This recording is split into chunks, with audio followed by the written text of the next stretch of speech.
Welcome to the 14th season of the NitWits, a weekly roundtable discussion on the Penn State Nittany Lions. Our panel includes Neil Riddell of the Altoona Mirror, Mark Brennan of FightOnState.com, 1966 team captain Mike Irwin, and Casey Kantz of WTAJ Sports. The NitWits are brought to you by Irwin Financial, a firm foundation for your financial future. Coldwell Banker, no one will work harder to sell your home. By Doctors Howells and Reed, orthodontics for children and adults. By the bookstore in the Park Hills Plaza, featuring the area's most complete selection of books, DVDs, and magazines. By Fiore True Value on 6th Avenue, Altoona. Just ask rental.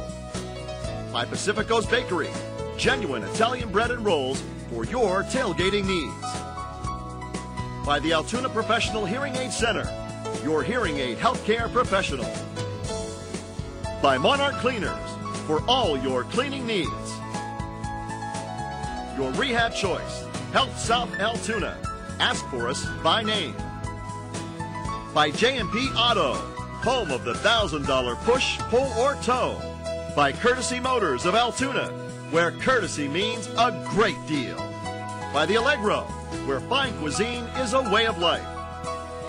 By the easy-to-use Big Book. And by the Altoona Mirror, featuring Penn State game day every Friday.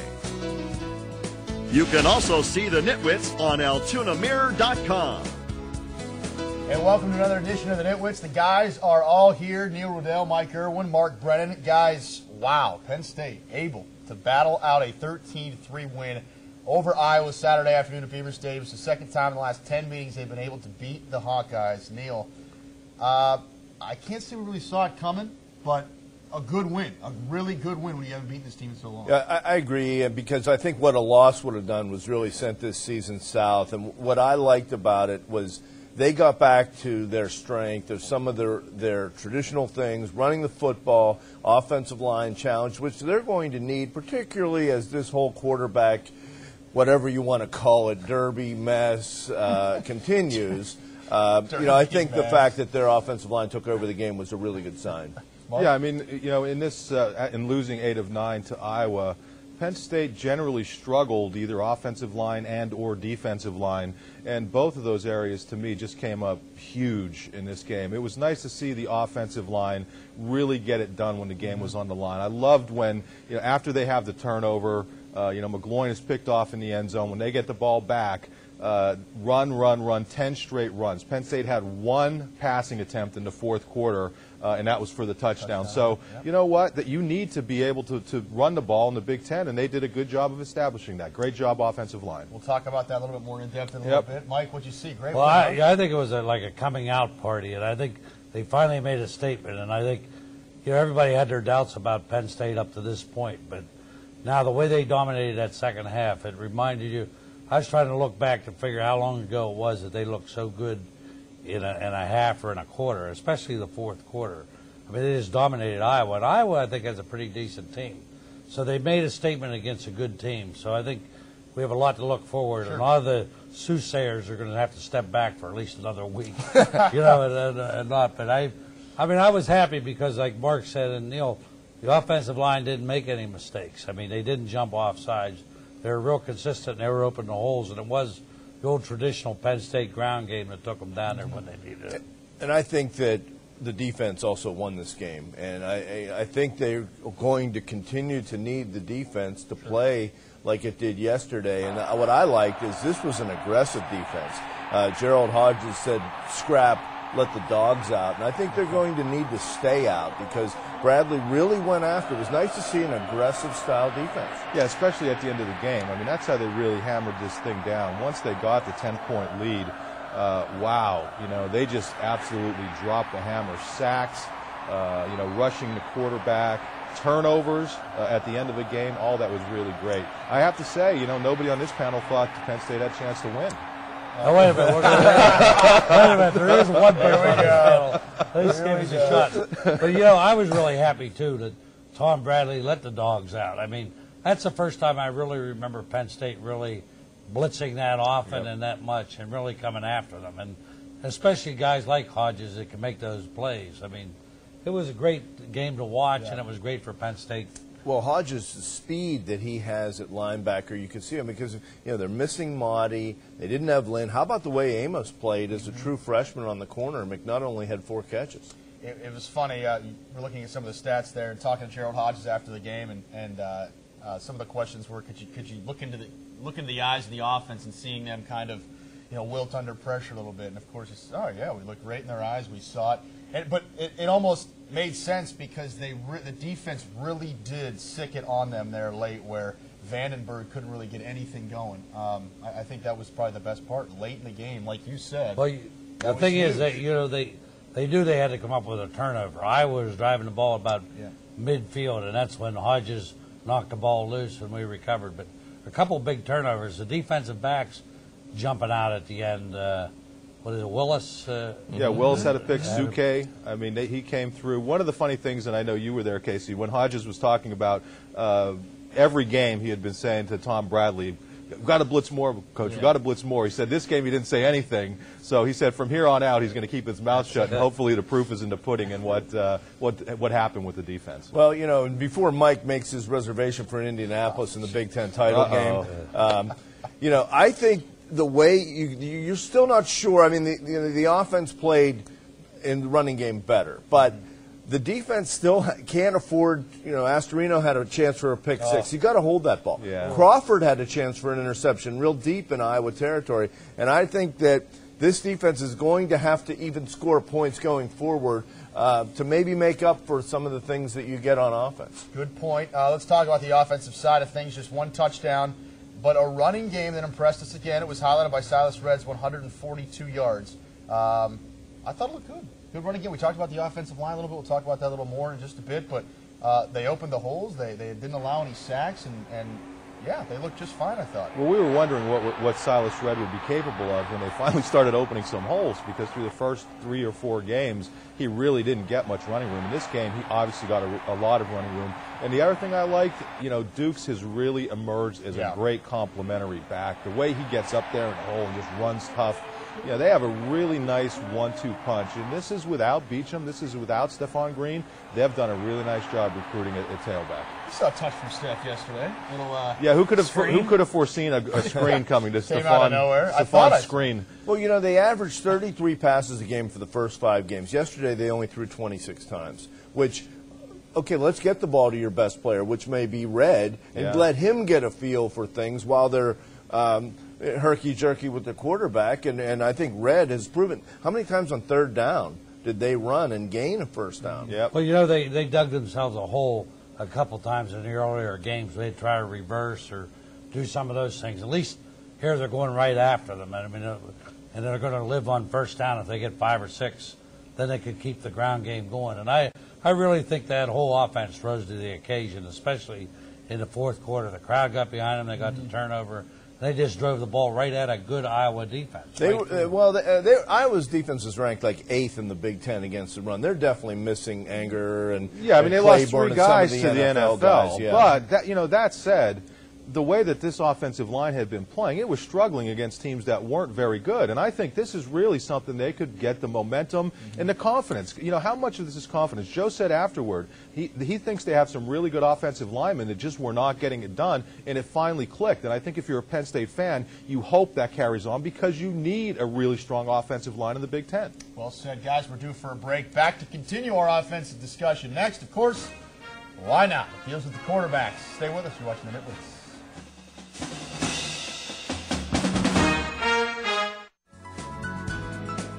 The NitWits are brought to you by Irwin Financial, a firm foundation for your financial future. Coldwell Banker, no one will work harder to sell your home. By Doctors Howells and Reed, orthodontics for children and adults. By the bookstore in the Park Hills Plaza, featuring the area's most complete selection of books, DVDs, and magazines. By Fiore True Value on 6th Avenue, Altoona. Just ask rental. Hi, I'm Joey Sue, and you're watching the NitWits. Thank you, Joe. Back on the show, wrapping up a Penn State 13-3 win over Iowa. Guys, the quarterback shuffle continues, and the offense still has some issues, but Matt McGloin coming in behind Rob Bolden once again yesterday, as we say, seems to be week after week, other than a couple of weeks, looks to kind of prove his way to get that starting gig. If we ever see that, who knows? That still remains to be seen, but looked good again yesterday, had the only touchdown of the day. What'd you see from that? And the quarterbacks in general. Man. Well, I mean, he rescued him, and he continues to rescue him. I think, other than the bad interception in the end zone where he threw the fade late to Moy, I think he's played very well. I think he's had a really good year and is their best quarterback.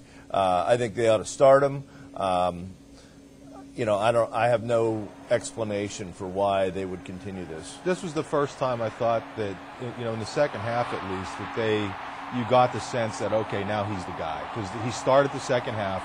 Yes, they brought Bolden in, but then he kind of played it out from there. And, I'm just getting the sense that maybe he will be the starter this week. It sure seemed to me as if he kind of grabbed control of this thing. The interception was a terrible pass, but that was his one real mistake of the year so far. And I think you can actually live with that. I mean, his numbers in the Big Ten, he rates fairly well considering the amount of opportunities or attempts that he's had. So I think McGloin's clearly the guy. I don't even think it's a debate. They kind of seemed afterwards that they were getting closer to maybe, Galen was open to it. And Joe even said that they're going to take a look at it. Mike, I finally joined the McGloin camp. I've been a holdout all Welcome along. aboard, Mike. I really don't think we were worried about you emotionally, Mike. Well, no, I'm accepting it. I mean, that's the thing. You got to because admit McGloin got him the nitwit of the week. You That's the reason. You got to admit when you're wrong. A lot of people aren't big enough to admit when they're wrong. He says, "But I'll go to the McGloin camp." But the bad part of the strange part about this, I don't think Bolden's gotten any better. Yeah.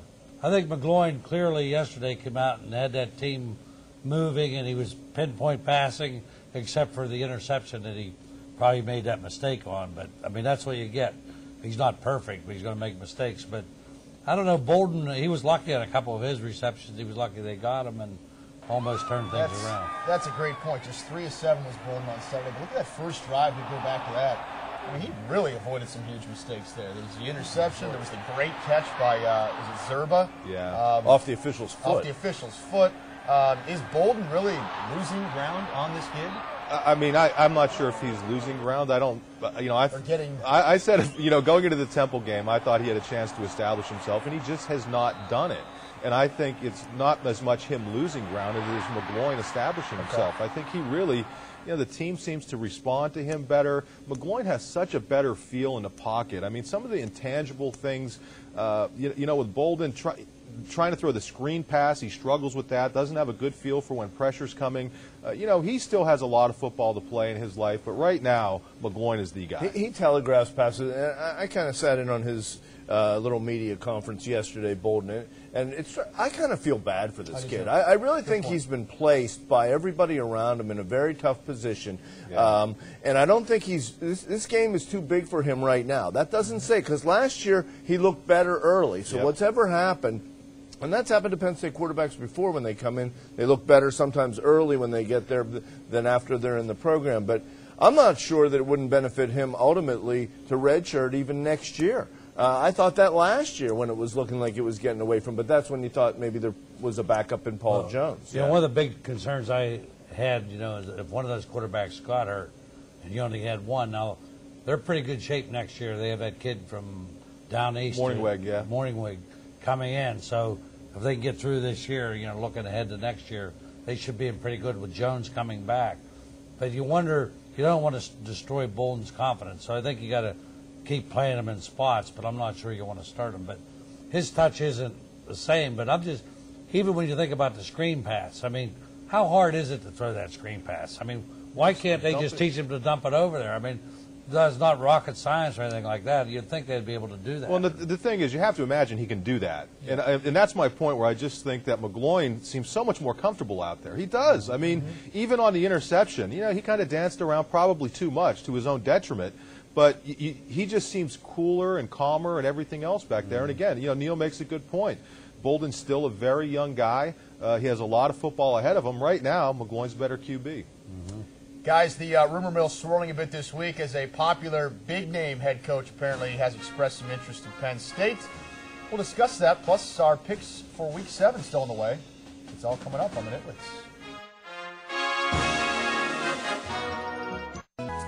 The NitWits are brought to you by Pacifico's Bakery, genuine Italian bread and rolls for your tailgating needs. By the Altoona Professional Hearing Aid Center, your hearing aid healthcare professional. By Monarch Cleaners, for all your cleaning needs. Now back to NitWits. A roundtable look at Nittany Lion football.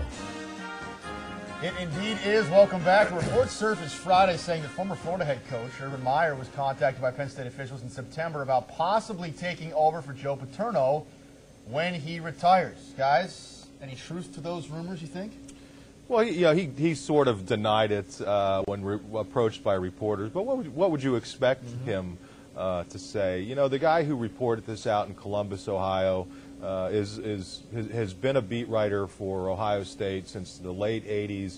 I think he's a reputable reporter. He quoted an unnamed source close to Urban Meyer as saying contact has been made. You know, has it? I mean, you have to go by, you know, do you trust an unnamed source? You know, I know if it did happen, I think it would be a real smart move on Penn State's part because I think this guy would be a great fit at Penn State. I know some people on the panel may not agree with that, but you know, is this Joe Paterno's last year? You know, he said he'd like to go 3 or 4 more years or 4 or 5 more years, but you have to wonder how the recent injury, you know, kind of plays into that. And I do know this: when Joe is going to retire, we're not going to know about it until close to when it happens because he's not going to want any sort of farewell tour. Neil?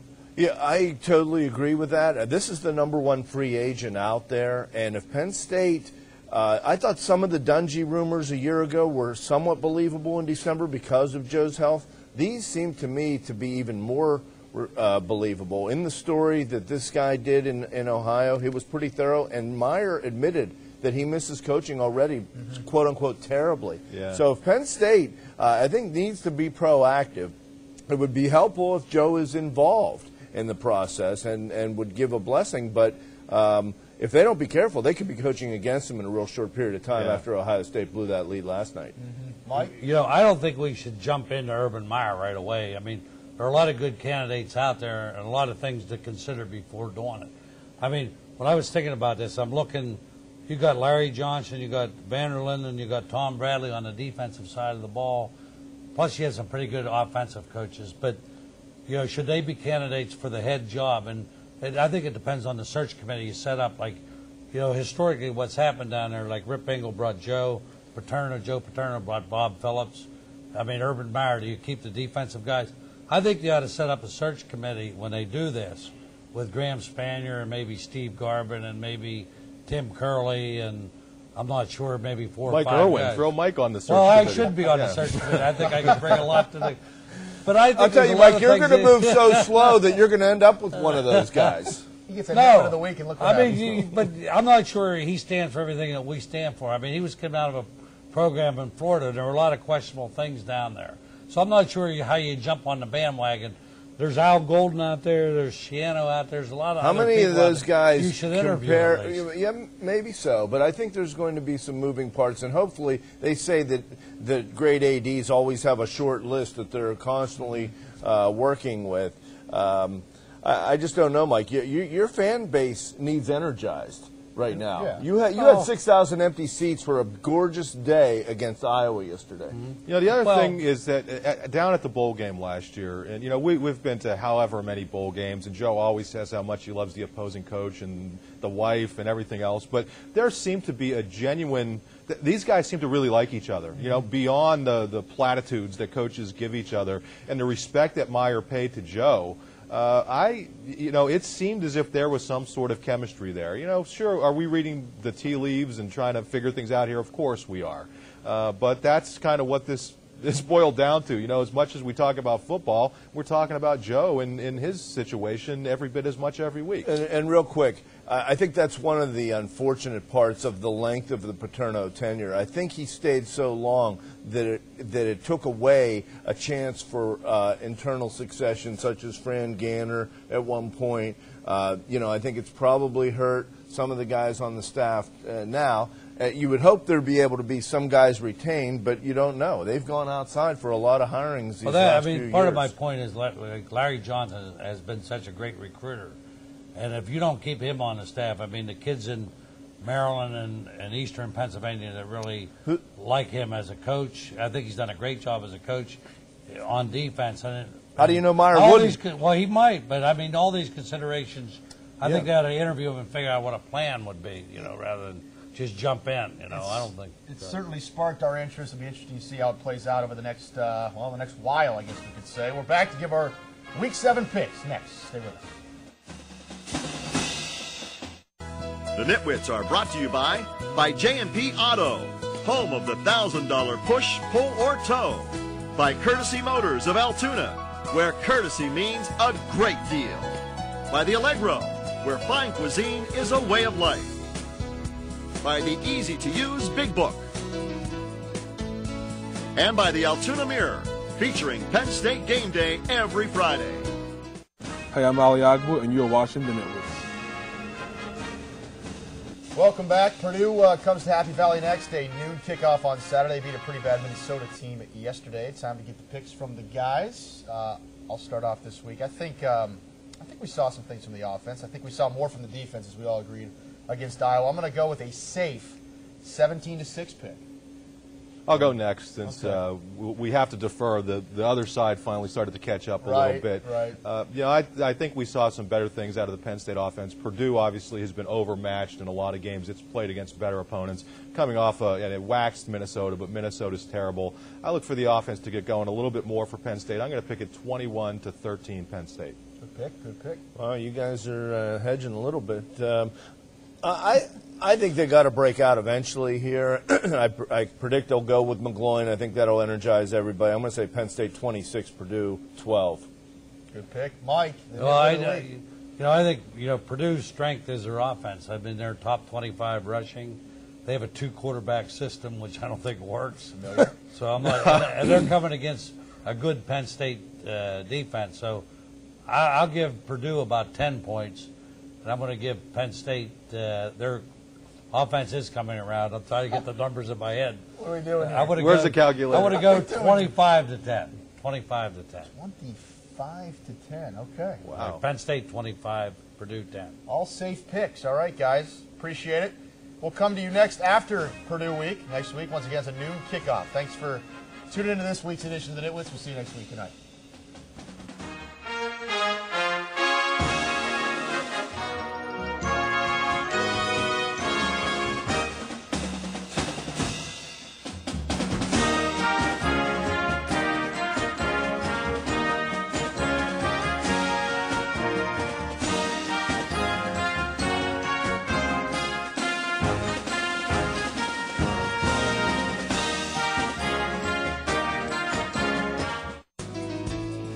The Nitwits are brought to you by Irwin Financial, a firm foundation for your financial future. Coldwell Banker, no one will work harder to sell your home. By Doctors Howells and Reed, orthodontics for children and adults.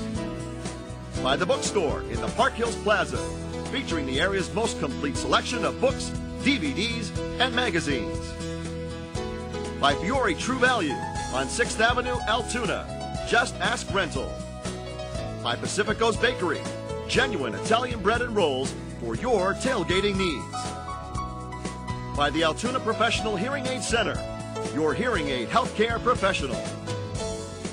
By Monarch Cleaners, for all your cleaning needs. Your rehab choice, Health South Altoona. Ask for us by name.